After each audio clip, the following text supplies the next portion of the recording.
Our new house tour today in Mayamat Antipolo City. With lot area 92 square meters and floor area 135 square meters. With one carport. Po tayo sa ating main door. So, pagpasok po natin dito, ito yung ating living room or living area po.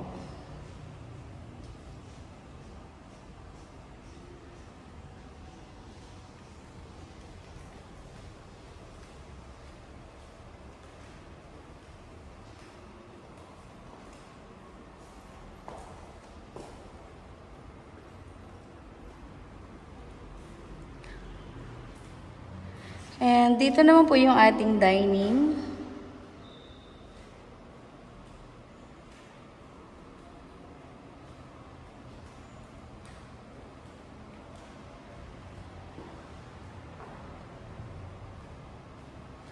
And yung kitchen po natin, so dito sa side na to, ito yung para sa ating refrigerator.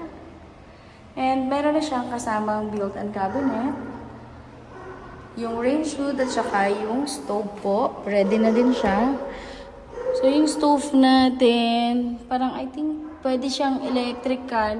Ayun, pwede siyang electric, pwede rin siyang sa ano, yung sa ano to, gasol. So naka-ready na po yan. And yung ating pong powder room.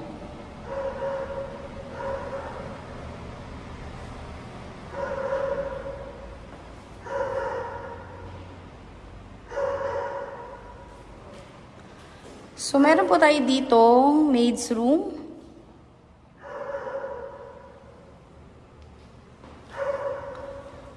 And yung ating dirty kitchen and laundry area dito po sa likod. And naka-open po yung likod po nito. So, may natural sunlight at saka yung circulation ng hangin. Meron pong papasok dito sa loob ng bahay.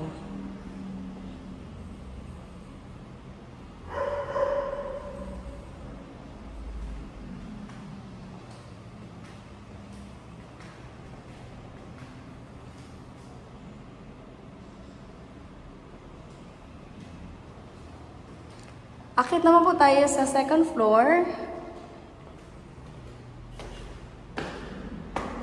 So, sa second floor po natin, meron po tayo ditong 3 bedrooms.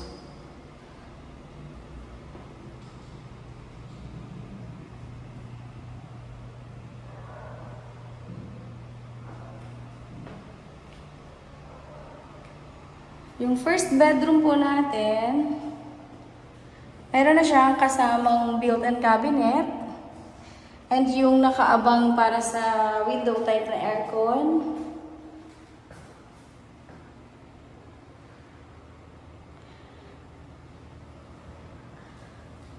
And proceed po tayo sa second bedroom. So yung second bedroom natin, the same po nung size sa kabila. Meron siyang window type na aircon na kaabang. Then, yung ating built-in cabinet.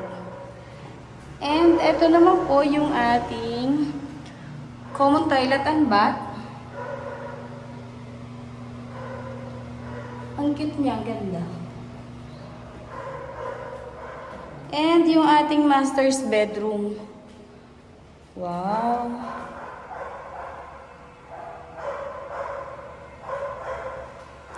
May kasama na siya built-in cabinet.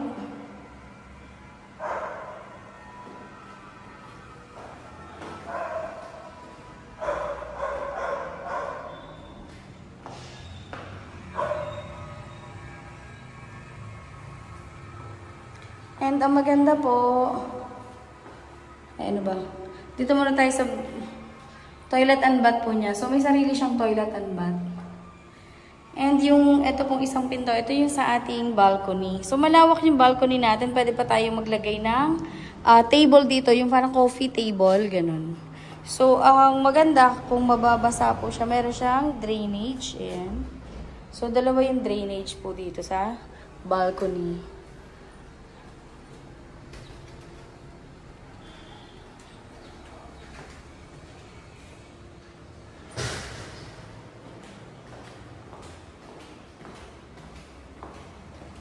Ang cute ng gawa nila. Ang ganda nung ating chandelier.